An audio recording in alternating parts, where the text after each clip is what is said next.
A segunda transformação que eu destaco, nesta perícope que nós vemos, é novos líderes para novos movimentos do Espírito Santo. Eu vou pedir um pouquinho só mais de paciência para você, mas é importante isso que eu vou falar. Novos líderes para novos movimentos do Espírito Santo. Se o Evangelho de Cristo, dos judeus, ele deixou de estar limitado à cultura judaica, sem dúvida, era preciso então levantar líderes que fossem capazes de compreender o Cristo anunciado pelos judeus e pregá-lo aos gentios, sem o peso da teologia judaica. E é nesse contexto que surgem Barnabé e Paulo.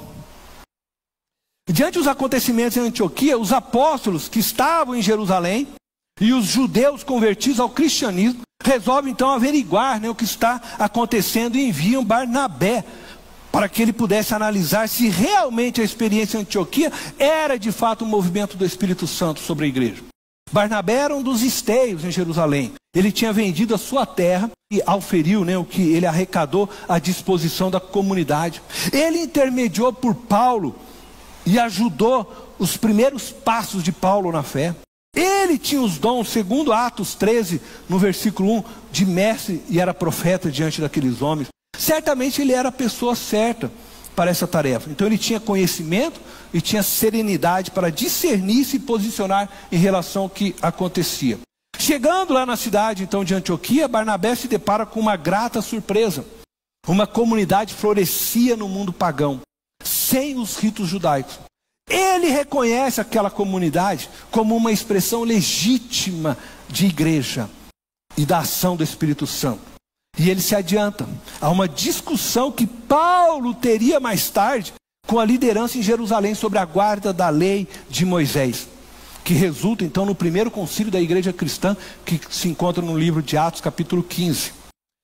Tudo nos leva a crer que Barnabé não demonstrou preocupação alguma com a forma ritual adotada para acolher as pessoas naquela comunidade. Tudo nos leva a crer que ele não exigiu deles que se circuncidassem, que guardassem sábado ou qualquer outra coisa. Ele se alegrou com o que ele viu e ainda os incentivou a continuarem firmes no Senhor. É certo, e agora preste muita atenção, por que Deus levanta novos líderes? É certo que Pedro não conseguiria transpor os seus limites teológicos e culturais para dar a sustentação que aqueles crentes necessitavam, gentios, para viverem a fé, sem se tornarem reféns da cultura judaica e da teologia judaica de Moisés. Pedro, ele demonstrou isso, quando o quê? Ele teve dificuldade de ir lá na casa de Cornélio. Ele mostrou quão judeu ele era e quão difícil era para ele aquilo. Ele também demonstrou isso em Antioquia, aqui em Antioquia, onde ele foi severamente repreendido por Paulo. Pois enquanto aqueles judeus convertidos que exigiam a circuncisão, exigiam a guarda do sábado, não estavam, diz que ele comia à vontade lá com todos os crentes de Antioquia, estava na boa com eles lá. Aí ele ouviu que Tiago e alguns desses judeus estavam chegando, ele logo já tirou o dele, saiu de Paulo, foi lá e deu uma dura nele, chamou ele de hipócrita, o que ele fez. Ele demonstra que ele não tinha condições de liderar uma igreja com os gentios. Ele era mais judeu do que ele demonstrava, Deus precisou levantar um homem chamado Paulo.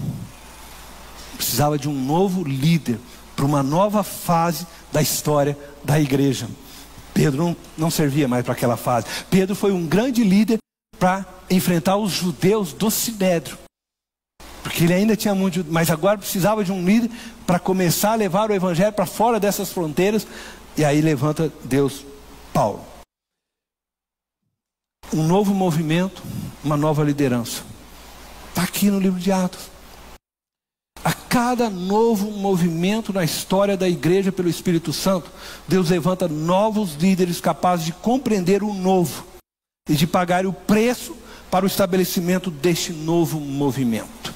Assim foi com Pedro, João, Tiago e os demais apóstolos em relação à teologia defendida pelos judeus do Sinédrio de seus dias. Eles desafiaram aqueles que detinham o poder religioso de seus dias para anunciarem que Jesus era o Messias esperado, o Salvador de todo pecador. Pedro, João, Tiago foram grandes líderes neste momento da história. Eles foram perseguidos por aqueles que detinham o poder no sinédrio da religião. Morreram por causa dessa verdade. Assim foi agora com Barnabé, com Paulo. Diante a teologia defendida por Pedro e pelos judeus convertidos ao cristianismo. Eles foram perseguidos também por seus irmãos cristãos. Não é perseguido por quem não era da igreja. Eles foram perseguidos por aqueles que também agora diziam ter a palavra na mão. O que o judaísmo fez com Pedro, com João, agora eles estão fazendo com Paulo e Barnabé. E esses foram perseguidos por estes homens, que não entendiam aquilo que ele estava fazendo como movimento do Espírito. Pedro escreve sua carta. As coisas de Paulo é muito difícil de se compreender. Ele teve divergências, ele teve problemas.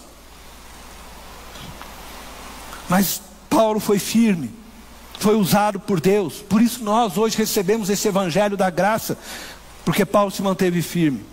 Mas Paulo foi perseguido pelos irmãos cristãos, judeus convertidos ao cristianismo, porque eles queriam que ele ordenasse aos irmãos lá da Antioquia e de todos os lugares onde ele pregou, que eles guardassem o sábado, que eles fizessem circuncisão. E Paulo falou: não, vocês estão distorcendo o evangelho.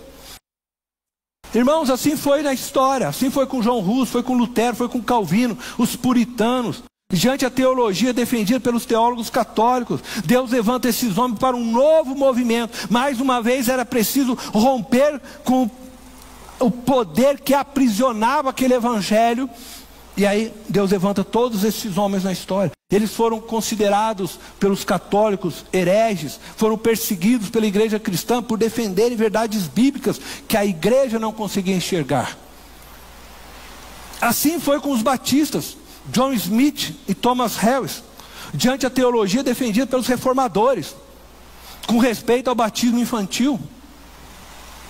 Eles foram caçados pelos cristãos reformadores. Nós estamos falando de irmão perseguindo irmãos. E eu tenho esperança que o Espírito abra o entendimento de vocês e os olhos, porque vocês veem que a igreja ela mesma se mata e ela mesma se persegue um ao outro. Não consegue perceber o movimento do Espírito. Agora esses irmãos batistas, fundadores da nossa denominação, estão sendo caçados e perseguidos pelos reformadores, por aqueles que vieram do luteranismo, por aqueles que vieram do calvinismo, pelos anglicanos. Eles estão sendo caçados, porque agora para eles eram hereges agora. Então você vê, o catolicismo fez isso com esses irmãos da reforma, agora esses irmãos da reforma estão fazendo com os novos movimentos que vai surgindo. Todos estes líderes enfrentaram em seus dias grande oposição. Todos eles foram julgados em seus dias por aqueles que detinham conhecimento teológico, acusados de serem hereges e anátemas. Alguns foram expulsos de suas igrejas e se viram obrigados a iniciarem novos movimentos eclesiais. Entretanto, o Espírito Santo consolidou as verdades por eles ensinadas. Hoje nós estamos aqui, fruto desses homens que um dia sofreram perseguições pelos nossos irmãos. Não foram por de fora, não. Precisamos compreender ainda hoje que o Espírito Santo continua levantando novos líderes para o estabelecimento de verdades bíblicas que ainda não foram consolidadas. O movimento do Espírito Santo não cessou. Ele continua purificando sua igreja de todo engano que foi construído ao longo dos anos. Fique atento. Agora eu digo a você, a quem você está seguindo e chamando de pastor.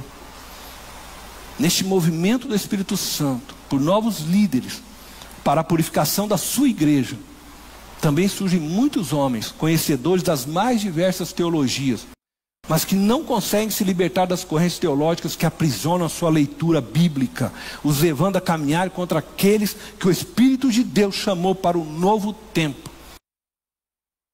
Nós vivemos tempos difíceis, confusos, muitas igrejas, muitas teologias. Você tem teologia adventista, você tem teologia do Testemunho de Jeová, você tem teologia católica, você tem a teologia da libertação, você tem teologia liberal, você tem teologia sobrando. Quando você abraça uma teologia, e você vai ler a Bíblia, e você já está com aquela ótica, você não consegue enxergar mais a Bíblia pura e simples, aquilo que o Espírito tem.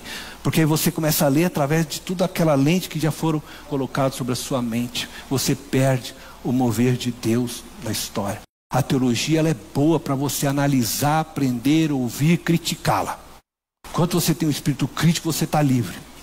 Enquanto você está fazendo perguntas, você vai encontrar sim verdades dentro das teologias.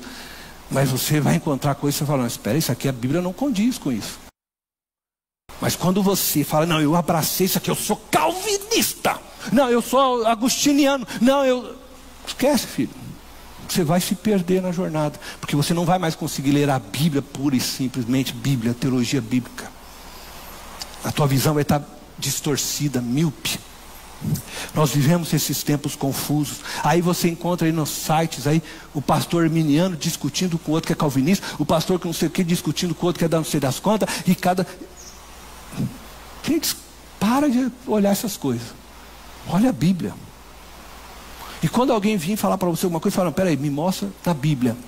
Eu quero ver a Bíblia, versículo aqui na Bíblia. Ah, mas o teólogo Cornélio lá da Igreja Batista, ele diz... Não. Não quero saber o que eu quero saber o que a Bíblia diz. Ou seja, igual aqueles crentes de Bereia, né? Fala aqui para mim, o que diz aqui? Porque eu preciso ver se isso aí é verdade ou não. Mas você precisa estudar a Bíblia. Aprenda a ler a Bíblia, porque nela você tem as respostas de tudo. Pura e simples. Jesus fez uma oração. Ele disse assim para o Pai. Eu imagino que ele olhou para o céu. Pai, bem-aventurado os simples de coração, porque o Senhor revelou para eles o teu reino. O Senhor revelou os teus segredos. Os simples. Seja mais simples. Seja mais simples na tua vida, na tua leitura bíblica. Seja mais simples e você vai descobrir grandes coisas que Deus tem para ti. Eu quero convidar você a fechar os olhos.